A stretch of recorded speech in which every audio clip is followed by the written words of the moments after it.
doing a live duel match. This one is between my Tellarknight, aka Utopia Knight, against his Spright Melfi, I believe.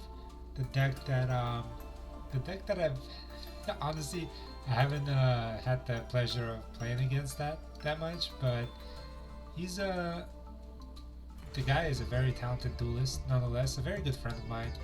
Uh, and in this match, you'll see a lot of cool competitive. This is my first time actually playing with this deck, so I'm not really that familiar with it. Um, but I think I can still handle my own. So in here, the game does go up to 3. Uh, Again, a lot of it depends on how familiar you are with their against what you're playing. And against Spright, I'm so used to playing against tiers that this one kind of threw me off. So I get to go first. I start with my obvious chaos space. I get to dump Vega, which is a which of course it gets ashed because he runs 6 ashes. So I am desperate at this point, and I play a part of Desires. The 2 cards that I draw, I'm not really sure, but I always somehow end up drawing an extra Desires. So to be honest, I did brick and I'm forced to go into magma, and I think this is where I just activate the effect and pass. And hopefully, I think I added a Drew Swarm. So that's the usual move that you want to go to after magma. Oh no, I added Serendir. Interesting. Okay, so that means I must already carry Drew Swarm. So he plays Rescue Cat. This is a different version of Spright. He doesn't run Toad. Totally awesome. I think that was a past format. He just I think he runs is it Melfies? I think that's what they're called. And I think they're level 2. I think they're, yeah, and what's worse is that they're earth monsters, which kind of like impaired me a little bit, forcing me to banish my own monsters with bestials. Then he goes into, yeah, Gigantic Spright, and then now he starts going off. Not really sure how I managed to survive the way that I did, but I know that Spright doesn't really have that OTK potential. So yeah, here's Summon Spright Jet. Well, that's okay. I'm still waiting for him to actually start sending to the graveyard. That way I can start banishing off, because I think I have two bestials in hand, which is why I think. So now he has his negate on the board, his monster effect negator. So at this point, he does have his negate, and he's gonna go into elf. Yeah, I predicted that move. And he's gonna make. I think he's gonna make another rank, or he's gonna pass. He's probably gonna pass on this one. He's thinking. Okay, he went IP. I think that's the usual end board. Okay, so I make my move. I pray, I hope that I get something good, and you know, it's not looking too good, to be honest. But I still try to hang on. I still try to make something out of nothing. So in main phase, he's thinking. I think he's gonna use his elf as effect to bring back his little kitty cat.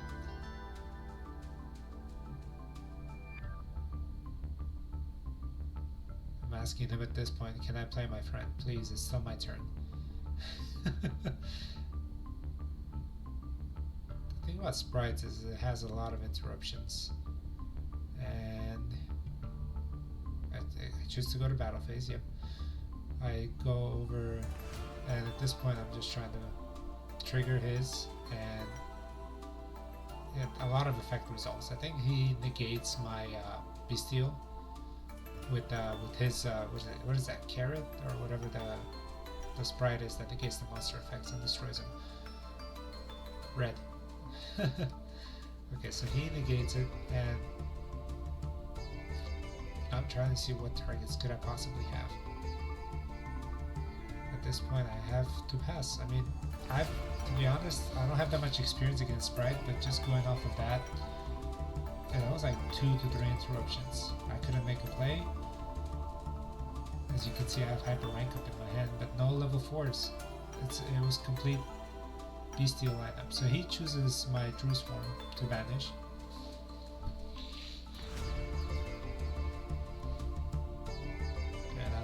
pass, because at this point, honestly, it's like he has me locked out completely. And he goes for seal.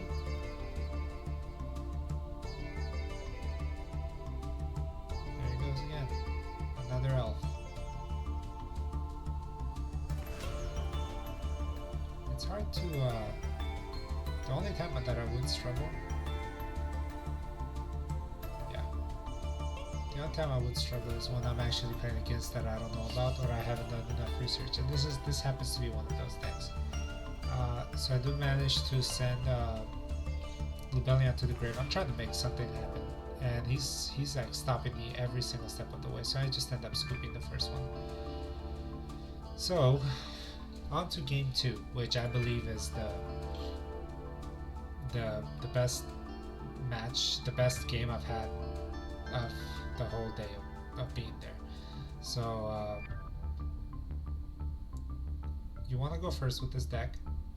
And you're right, the consistency is something that I could work on, but I truly believe that when this deck goes off, it works. Okay, so I think I drew my 1 reinforcements. Yeah, I do 1 of. Please, Konami, bring this to 2. It's not gonna kill you. Okay, so we got Rhoda going. He's thinking, is he gonna stop it? He's gonna stop it. Ash, that's no problem at all, because I actually wanted to bait that out. Now I can actually make my plays happen. So I reveal Astral Karibo. That special summons by revealing a rank number monster for my extra deck. Okay, and that becomes the level. So by doing so, I special summon for free. And Astral Karibo has an effect that a monster that's used by it cannot be destroyed by card effects, by battle or card effect. So if I control only 1 level 4, I can summon my Sage, and then attempt to go into yep, and there's Altair. So what you want to do is you want to go into Utopic Sage at this point, and that will let me search out Ascended Sage.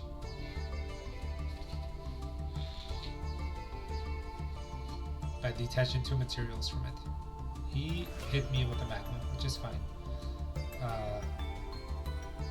Ascended Sage comes out, and this is where you want to go into your Utopia, your double or nothing play. Yep. So you get Chainlink 1, Chainlink 2 because of the materials that were used were Utopia ZSHs. You get to activate their effects. That means you get to go into the deck. What you want to do is you want to activate those effects and hold off the Utopia doubles effect until after the chain resolves. Just in case my opponent has an imperm, you can chain Utopia double, so you can get your search of double or nothing. Okay, so you add the ZW monster that you want. You want to make sure you add Tornado, because that's the guy that you can just use from your hand and doesn't require to be summoned. He has another Bestial in hand, and he chooses one of my targets, but I have one of my own. Okay.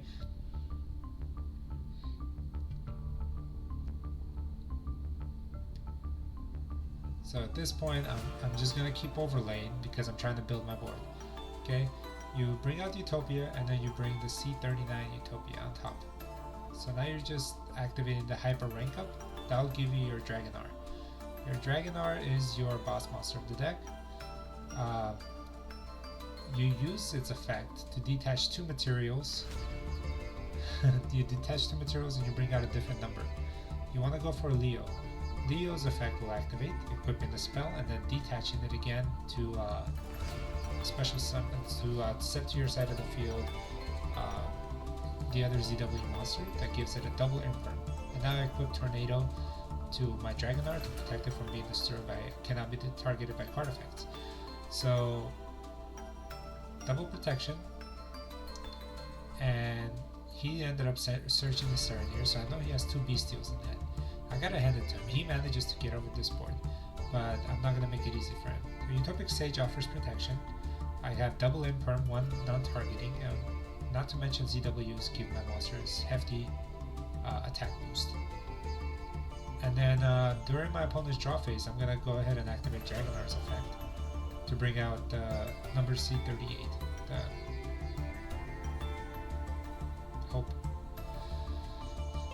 the Hope Dragon. There you go.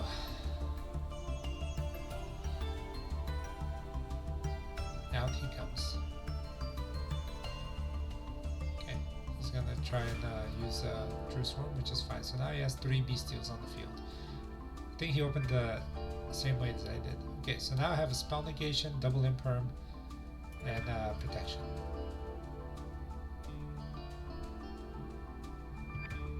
And to be honest, guys, the next move that he pulls against me, I did not expect at all. But that just shows you the skill that he has as a really cool guy, man. Really talented Yu-Gi-Oh player for sure. He reads every card carefully, he analyzes, and he's trying to, he kind of envisions in his mind of how he's going to end up beating the cards. So he realizes that True Swarm will probably work. So he's going to go ahead and perform his first summon. Okay, summoning Jet. And he's going to attempt to go into... Oh, I can't really tell. I think that's Elf? No, that's probably not Elf. But it's something that kind of sends my monster to the graveyard.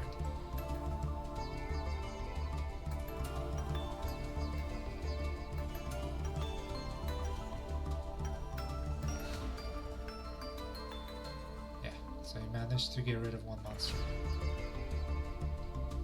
That was a very good move. He's taking his time, he's analyzing to see what the deck can do. It is Elf, okay. So I still have Utopic Sage, which is protection from card effect destruction. So now he's gonna link off again. He's getting Unicorn's effect. He's gonna spin that back into the deck and to protect himself. Now all I have is a Sage and a Spell Negator, which I'm holding off because I still believe that he has a spell card that he really wants to play. Now he's thinking.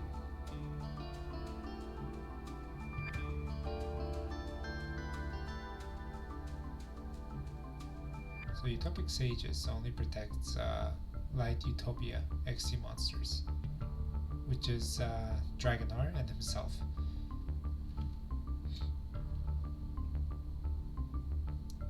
And this next move actually caught me off guard.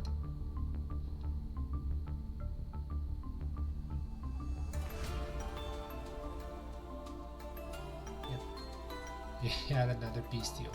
I think he opened all of the Bestials this time in his hand, which honestly was to his advantage because he was able to go off into another link into Masquerena and then end up on the big boy himself, Access Code Talker, I believe.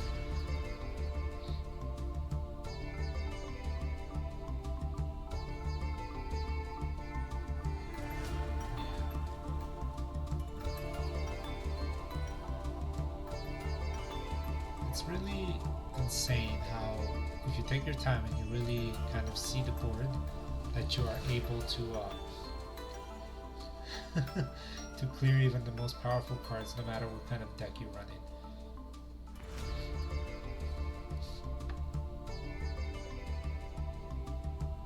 So he has Masquerade and he has Unicorn, and I think he does end up going into his Access Code Talker. Talker's effect will activate, getting rid of some of my monsters.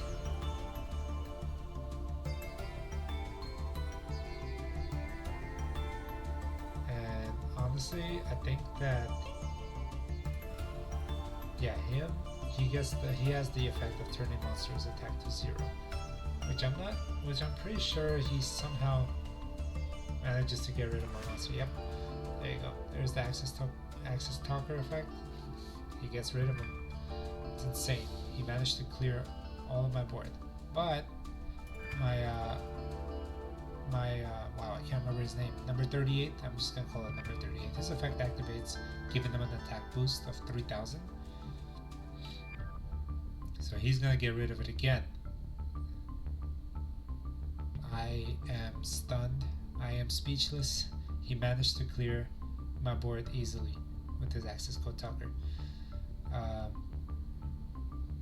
And I'm just left with the, with the CS Sage. And I think the Sage is the one that, remember, number 38's effect is not once per turn. And I tried to see if the Sage would get the attack boost, but I don't think he did.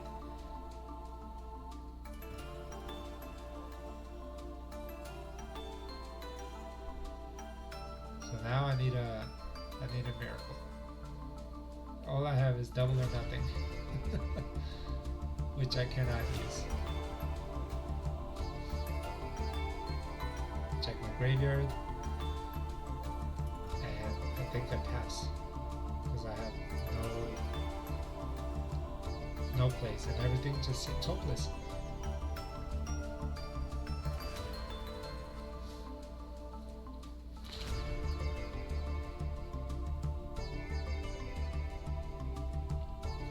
So I end up summoning the Neb.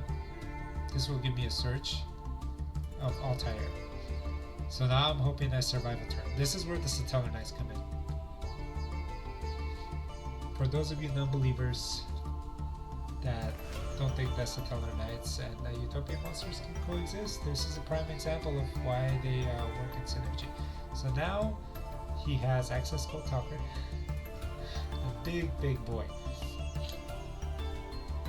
And he's gonna just demolish my graveyard. He's already doing that. He knows what targets to hit. I think he is gonna end up bringing True Swarm.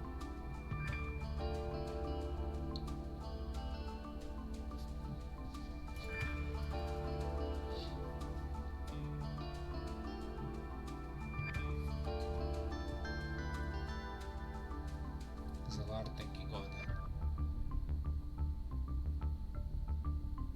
Yep. There goes my Armed Sage. It's probably gonna pop it off with the access code and then bring out Drew Swarm. Drew Swarm will swing, and I'll take a big hefty damage from access code talker. So now all I need is the top deck. And boy do I ever pull it. Vega into Altair. And I get to go into my Dark Tellarknight Battlemess, activate Battlemess's effect, ditch my double or nothing, and go into Trigger. This is why Trigger going second is such a good card. Bounce everything back to the hand. The guy cannot believe it. Back goes the access code talker. You swing for 21. You activate his effect. You get rid of triple tactics. Amazing. And then you get to play Diamond with 2 negates. This is why Tellarknights work perfectly.